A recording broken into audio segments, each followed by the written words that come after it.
6:14. This is 1320 WILS.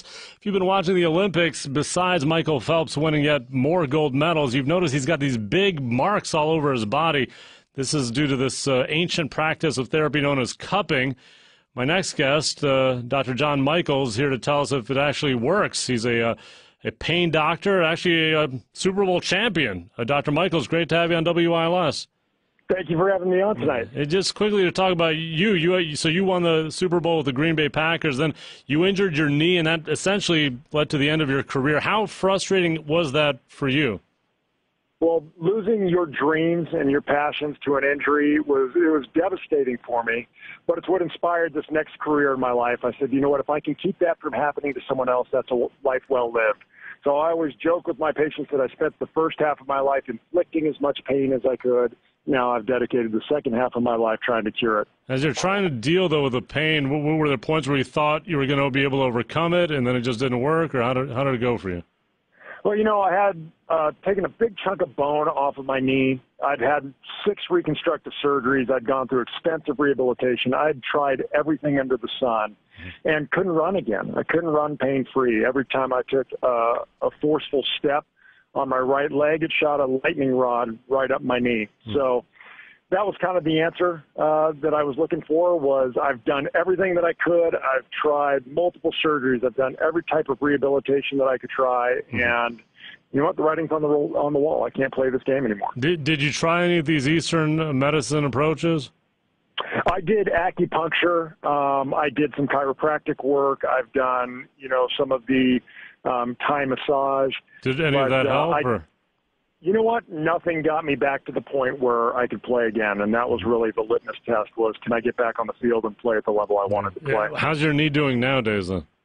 I don't mess with it, so it doesn't mess with me. I had to kind of change the way I exercise. I took up surfing in my 30s. I actually took up snowboarding a couple of years ago, oddly enough, because the weight's on my left leg when I snowboard. It doesn't bother me. So I found new ways to stay active and have a lot of fun doing so. And that's what it takes. It's just adaptation when you have an injury like I've had. Talking to pain doctor John Michels, former Super Bowl champion. Now, Michael Phelps says he uses this cupping technique to relieve muscle soreness and pain. It leaves these big round marks. How effective is it really then? Well, in Eastern medicine, they've been doing it for thousands of years. In fact, the earliest literature dates back to 1550 BC, discussing the techniques of cupping. So there is some efficacy that's lasted throughout the centuries and the millennia. However, in Western medicine, we don't have any hard literature that truly defines whether it's successful or not. And is it clear what it does? Because it leaves these big round circles. What is it actually doing, this cupping? So the thought is by providing the suction through the cup, you're drawing blood to the surface of the body. And that blood is carrying healing nutrients. So you're bringing it in a rush of healing nutrients to the areas that need to recover or need to heal from an injury. So Michael Phelps is doing it, basically trying to more rapidly recover in between events so that he can perform at peak levels when he's called to. Do you think it has an actual effect then? So like I said, from Western medicine point of view, we haven't seen much more than a placebo effect. But the reason it's difficult to study is because typically we're going to do a double-blinded study to test a treatment like this. Now, what you do is you put a patient through an actual treatment and then another patient through a sham treatment, and you compare the outcome. And there's never been this kind of a study, you're saying, on cupping? It's pretty difficult because, like you see those welts on Michael Phelps' back, a patient's going to know pretty quickly whether or not they've had this therapy. So we haven't come up with quite a good design model to be able to effectively study that. Now, that being said, there's over 600 studies in PubMed literature, but to this point, there's no clear, definitive answer as to whether this is really effective or not. It seems like when you're in pain, you'll do literally anything to make it stop. In the work you do, then, other than medication, what's the most effective approach to dealing with pain? It's really taking a multi-disciplinary approach, and not all pain is the same. So the first thing to do is figure out what the source of the pain is, because if there is something structurally wrong, say someone breaks their arm, the best way to treat that pain is reset that fracture and give it time to heal. But there are varying degrees of pain, whether it's caused by nerve injury, whether it's chronic pain that's lasting post a traumatic event.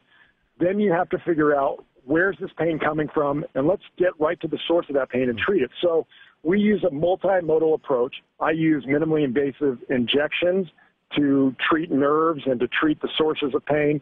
We also use things like physical therapy and massage, heat, What ice. about painkillers? Is there a problem with using those regularly? Absolutely. And in fact, I think, we've gone down this route where we've seen opioids become an epidemic in this country. Last year, more people died from opioid abuse and opioid overdose than from automobile accidents. So do you use those at all in your practice? Or? I do, but for a short period of time. There is a time and a place when someone is having an acute injury where those were designed to be very effective to minimize the amount of pain and enable them to function. But I try not to use them for long term. You think that generally most injuries, no matter what they are, can be dealt with long term without a pain medication? I think with the technology that we have at our disposal today, most injuries can be treated without long-term opioid use, yes. People that turn to Eastern medicine and say, look, maybe the evidence isn't there, but this is the path I want to go down. What do you think of that approach, and do you work with them on that? I absolutely support that approach. I think we use everything at our disposal to minimize pain and maximize function. Obviously, things like acupuncture and cupping, they've been around for thousands of years. You would think that over those thousands of years, if they truly didn't work or if they were completely ineffective for everybody who used them, they would just disappear. But these modalities still exist. So there are people getting benefit from these. My wife swears by acupuncture. Now, I personally used it, and it didn't have the effect I wanted to see. In your patients, the percentage of them where the way their mind is working is a big part of why they're in pain. What would you say that percentage is? Oh, as far as chronic pain patients, probably 85-95% of those patients have some kind of psychological or emotional component that exacerbates the pain. A lot of them deal with chronic anxiety states or depressive states. Now, you get into what came first, the chicken or the egg.